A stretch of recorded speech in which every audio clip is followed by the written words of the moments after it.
दूसरों की अच्छाइयाँ देखा कीजिए।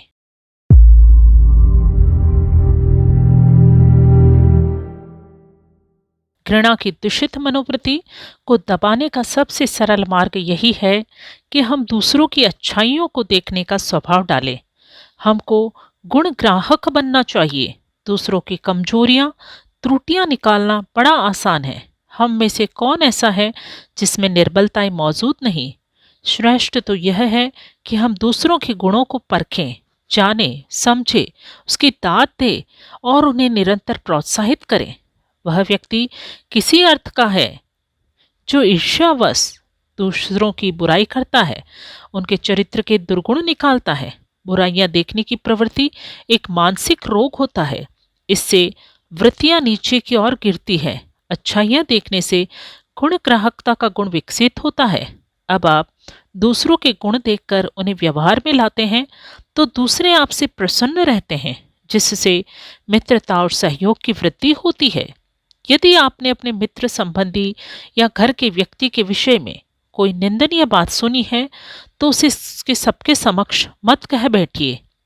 कोई अपनी निंदा पसंद नहीं करता।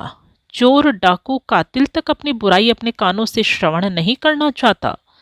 सबकी अपनी प्रतिष्ठा, आत्मसम्मान, इज्जत का ख्याल रहता है।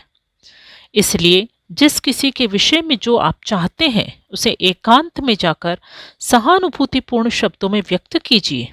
यह जोड़ देना मत भूलिए कि आप उस निंदा में कोई विश्वास नहीं करते हैं।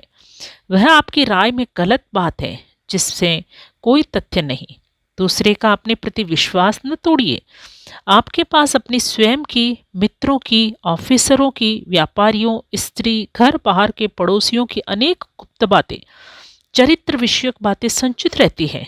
ये गुप्त भेद आपके पास रखे रहने हैं। उनके प्रकाश में आपको संभलकर काम करना है। स्मरण रखिए, ये गुप्त भेद दूसरों के समक्ष प्रकट करने में आप दूसरों के साथ बड़ी बेईमानी का व्यवहार करते हैं। अपने गुप्त भेद भी दूसरों से न कहिए। विश्वासी बनिए।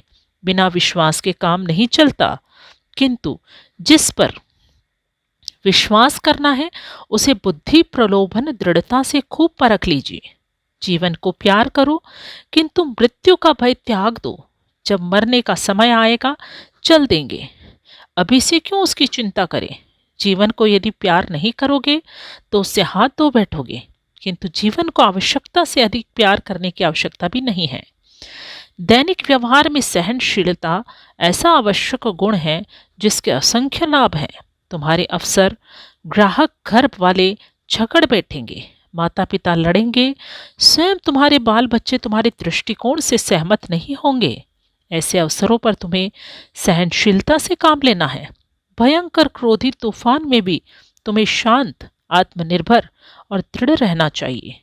प्रस्तुत है पंडित श्री राम शर्मा आचार्य जी द्वारा रचित गायत्री मंत्र के गो अक्षर की व्याख्या, सहयोग और सहिष्णुता।